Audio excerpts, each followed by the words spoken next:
Hey guys, Lindsay here with Storybook Family Farm. So today it actually has been extremely nice outside, which is very uncharacteristic for Ohio in February. Normally, February is the month that is like legitimately wintertime for Ohio, but it's almost 60 degrees today, and it's kind of weird. So actually, you can see a mosquito right off camera. That's kind of not a good sign. But so I've been really busy today, actually, working on gathering more firewood.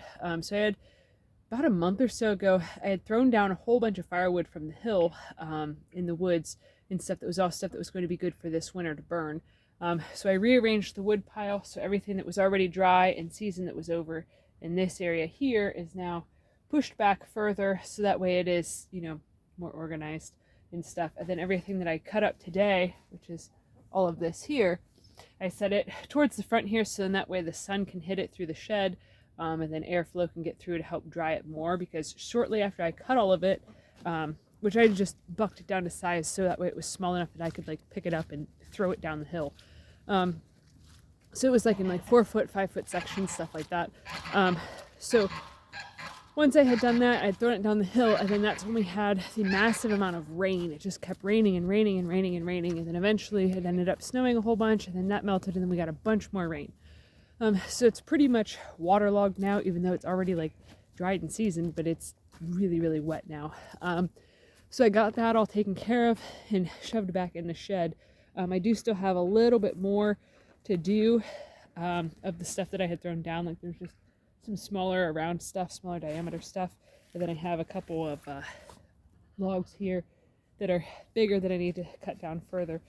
But I had taken advantage of how nice this weather is, and I've actually started working on cutting up some firewood for next year. So this cherry tree, about to get all winded and show you guys how out of shape I am as I'm walking up our ridiculously steep hill into the woods. But so this cherry tree had fallen down in a storm back in August. So it is pretty well seasoned, so we could use it now if we wanted to, like if we actually absolutely needed to, but we don't need to as of right now. We do still have quite a bit of firewood, and when it's above 40 degrees, we don't need to use our wood burner to heat our house. We do have a mini split that can produce a nice amount of heat, making it so in the shorter seasons and, well, the shorter days, since now the seasons are getting kind of wonky, it does make it so that way we don't have to burn as much wood like throughout the day. Today I haven't had a fire going at all. There's still some hot coals, so that way I can get it started for tonight, but for the next 7-day forecast, which I didn't look any further into it, the next big bunch of days we aren't going to have a fire at all throughout the day, only at nighttime, so it's going to save us a ton of wood. But so I've been working on actually cutting up the cherry tree, so I have quite a hefty pile. The sun is blinding me, so I can't tell if I'm showing you guys the pile or not. I can't see. But so there's quite a big pile here of wood. So when the cherry tree had fallen down, somebody had told us they had estimated that it was probably about a quart of firewood for us to use. So this year, when we got this place, we knew that we wanted to heat with wood, but we really were kind of under the gun with trying to get everything established for our homestead. So we couldn't like cut down anything that was living because there wasn't enough time for it to become dry enough. There was already a whole bunch of down trees that were already here in the woods. So that made it so it was really helpful for us.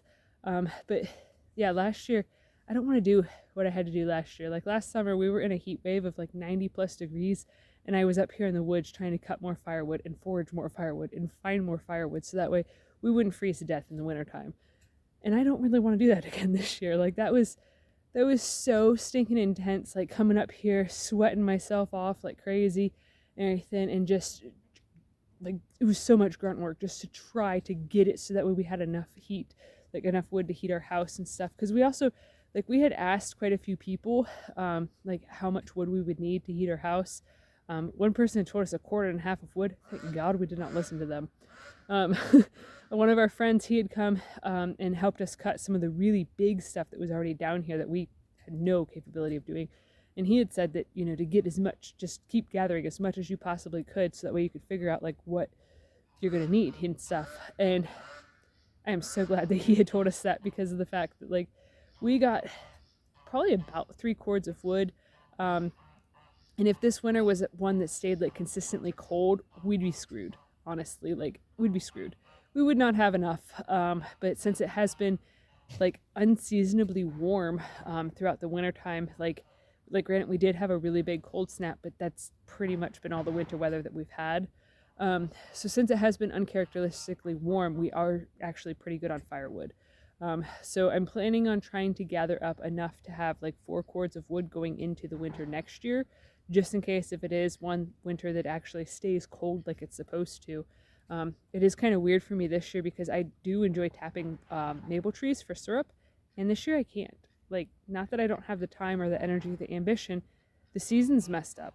So if you don't know anything about tapping maple trees, you put your taps in the trees whenever it is consistently above freezing throughout the day but below freezing at nighttime. And we haven't had that consistently since December. Like, it's kind of, the season's kind of gone.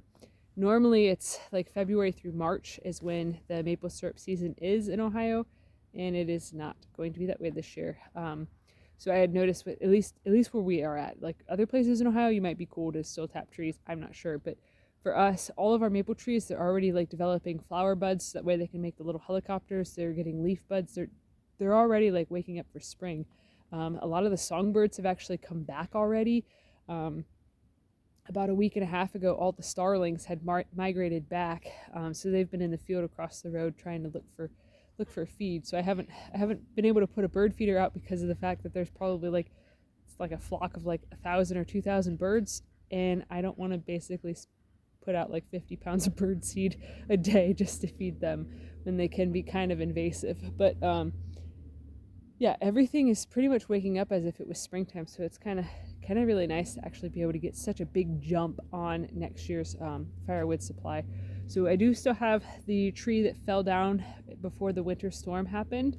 That tree will probably yield us about another cord or maybe even 2 cords of firewood. It is a nice locust tree that has been like perfectly preserved in season and everything because it was dead standing. So that'll be good firewood for even this year if we need it. So that'll definitely be a really nice thing to have, that I can just start chunking off of that if we end up needing more firewood for this year. But I don't honestly think that we're going to need it because we do still have some stuff left to split. But the other thing too is, yesterday we had gone to TSC and we had gotten a splitting wedge and a 8-pound sledgehammer, because that's how I've wanted to be able to split the wood and stuff.